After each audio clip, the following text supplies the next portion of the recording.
Baik, selamat siang Pak Bayu.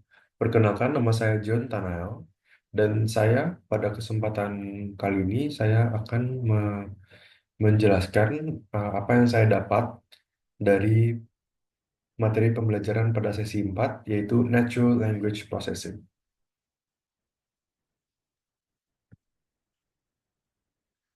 Sebelum saya jelaskan lebih dalam, alangkah baiknya bila saya menjelaskan, memperkenalkan apa itu Natural Language Processing alias NLP.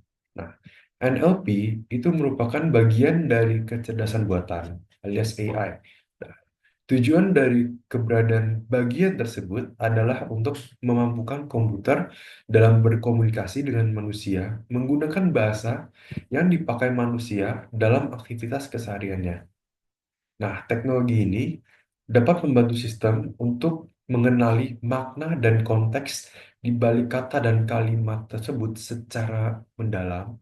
Tidak hanya itu, teknologi ini juga dapat membantu menafsirkan, menyusun, hingga mengolah bahasa manusia, baik dalam format lisan maupun dalam format tulisan. Nah, mengapa NLP itu penting? Nah, NLP itu penting oleh karena dua alasan yang mendasar. Yang pertama, seperti yang kita ketahui, bahasa itu digunakan untuk mempermudah komunikasi, ya. Lalu juga sebagian dipakai dalam berpikir, lalu juga dalam membangun teori ilmiah dan juga membangun hubungan sosial. Nah, selain dari itu, NLP juga dapat membantu mengakses pengetahuan, berkomunikasi, hingga studi linguistik dan kognitif.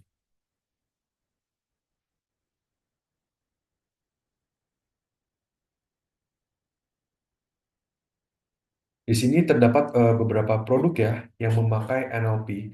Misalnya 2,4 miliar pengguna Google, lalu juga 206 juta pengguna Baidu, lebih dari 4 miliar pengguna media sosial seperti Facebook, YouTube, Instagram, Twitter atau sekarang disebut X, serta WhatsApp.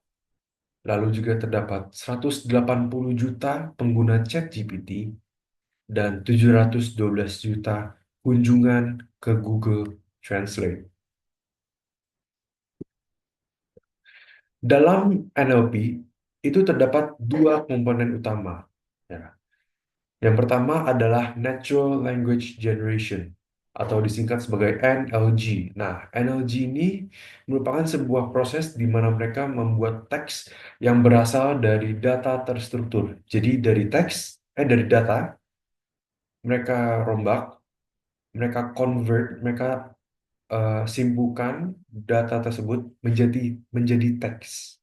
Nah, nah, yang kedua yaitu Natural Language Understanding atau disingkat sebagai NLU. Nah, NLU ini merupakan sebuah proses yang memecah bahasa manusia menjadi format yang dapat dibaca oleh mesin. Gitu. Baik, berikut merupakan gambar tabel perkembangan NLP. Ya, bisa dilihat bahwa NLP itu awalnya ditemukan pada awal tahun 1950.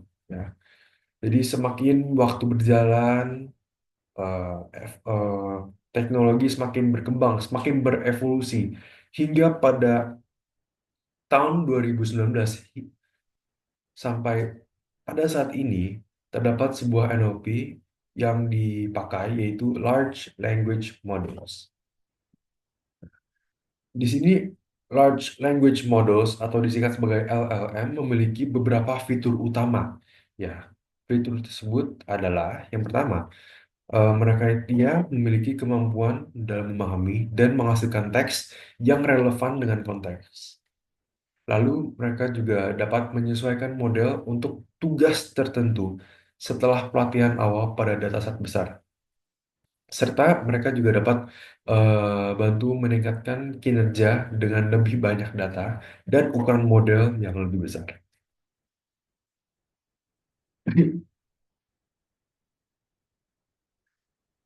Baik, berikut merupakan kemajuan ya, beberapa kemajuan dari beberapa LLM yang terkini. Ya, misalkan yang pertama yaitu pada GPT-4 oleh OpenAI. Ya. Jadi di sini GPT-4 mereka telah meningkatkan kemampuan mereka dalam menghasilkan teks yang bersifat koheren serta memahami konteks. Nah, selain dari itu, GPT-4 juga dapat menerima input baik dalam bentuk teks, audio, gambar, bahkan video pun juga bisa. Ya. Berikutnya adalah BERT dari Google. Ya, jadi di sini sekarang BERT memiliki keunggulan dalam memahami konteks secara dua arah, secara bidirectional. Selain dari itu juga dari Google yaitu T5. Nah, sekarang T5 itu fokus mengubah semua tugas NLP menjadi format text to text. Begitu. Nah, di sini juga terdapat beberapa pengaplikasian NLP ya, seperti menjadi klasifikasi teks, contohnya dalam mendeteksi spam, mendeteksi mesin terjemahan, contohnya Google Translate dan DeepL, lalu analisis sentimen, seperti dalam memberi ulasan produk, lalu pengenalan suara seperti Siri dan Alexa, hingga yang terakhir yaitu chatbot seperti chatbot pemesanan maupun chatbot customer service dan juga agen percakapan seperti Google Assistant, Siri, ChatGPT, Perplexity, hingga yang terakhir yaitu Cortana yang sayangnya sudah diberhentikan oleh Microsoft. Di sini dalam analisis teks terdapat sebuah istilah yaitu analisis sentimen. Nah, apa itu analisis sentimen? Analisis sentimen merupakan cabang dari analisis teks, ya, yang memahami emosi dan opini yang diekspresikan dalam data teks tersebut. Nah, contoh pengaplikasian analisis sentimen itu seperti dapat memantau opini publik yang bertujuan untuk pengambilan keputusan yang lebih akurat, lalu juga menganalisis umpan balik dari pelanggan, memahami sentimen konsumen terhadap suatu produk ataupun layanan, dan juga yang terakhir yaitu untuk menilai kepuasan pelanggan. Nah, di sini terdapat contoh implementasi sederhana dari analisis sentimennya. Nah, di sini dalam contoh di sini menggunakan ChatGPT untuk mengklasifikasikan sentimen teks menjadi tiga nilai, yaitu baik, netral, dan buruk. Nah, di sini contohnya seorang pengguna memiliki satu dua kalimat. Ya, di sini tertulis makan di restoran ini sangat menyenangkan dari awal hingga akhir. Makanan lezat, layanan prima, dan suasana menawan membuat pengalaman yang tak terlupakan. Nah, di sini ChatGPT memberikan sentimen. Nah, sentimen dari teks tersebut adalah baik. Nah, kenapa baik?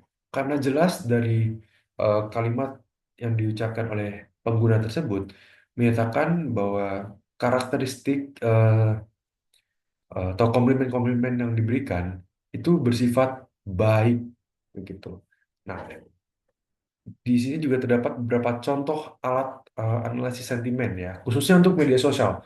Contoh-contoh tersebut dapat berupa Hootsuite, Sprout, Brand24, Brandwatch, dan juga Awario. Di sini juga terdapat sebuah istilah juga yaitu text generating atau pembuatan teks. Nah, apa itu text generating? Nah, text generating itu merupakan sebuah bagian dari NLP yang berfokus pada pembuatan teks seperti manusia. Di sini terdapat beberapa pengaplikasian text generating ya. Misalkan yang pertama adalah dalam chatbot. Di sini mereka memiliki program komputer yang mensimulasikan percakapan manusia. Ya, contoh pengaplikasinya dapat berupa asisten pribadi seperti Siri, Google Assistant, Alexa, dan sebagainya. Serta juga diaplikasikan dalam layanan pelanggan di sebuah website ataupun dalam platform pemesanan. Pengaplikasian berikutnya adalah dalam pembuatan caption gambar atau video. Nah, di sini pembuatan teks dipakai untuk membuat caption secara otomatis, secara otonom ya, untuk gambar, untuk video, ataupun untuk konten media lainnya. Nah, mode pembuatan teks di sini yang lebih canggih dapat membantu memahami berbagai elemen konten dalam gambar atau video dengan dan menghasilkan teks secara akurat. Nah, di sini contoh pengaplikasiannya dapat berupa pembuatan konten dengan aksesibilitas serta keterlibatan pengguna lebih lagi, ya, terutama untuk individu yang memiliki gangguan penglihatan. Nah, di sini dapat didukung oleh eh, text editing di sini.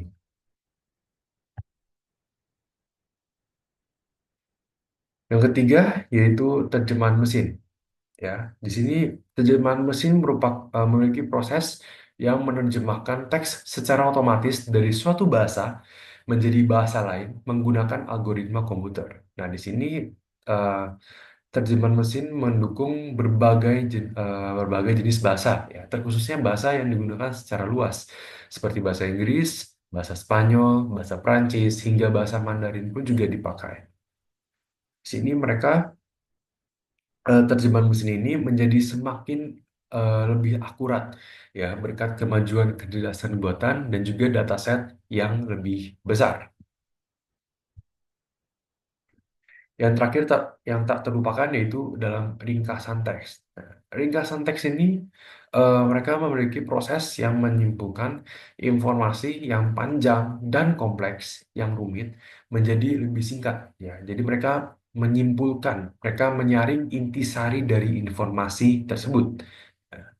Nah, dalam ringkasan teks ini terdapat dua metode, yaitu ekstraktif dan abstraktif. Dalam ekstraktif, berarti mereka itu memilih dan menggabungkan kalimat dari teks asli itu sendiri, dari teks asalnya, gitu. Sedangkan dalam abstraktif, mereka membuat kalimat baru, mereka make new sentences from scratch, gitu, untuk menyampaikan ide utama mereka. Ya, jadi sini contoh pengaplikasiannya dapat berupa memberi ringkasan berita di hari tersebut dan juga dapat mendukung para ilmuwan dalam meninjau literatur dengan cepat. Baik, sekian penjelasan dari saya untuk materi NLP ini. Terima kasih atas kesempatan yang diberikan dan sampai jumpa pada pertemuan presentasi berikutnya.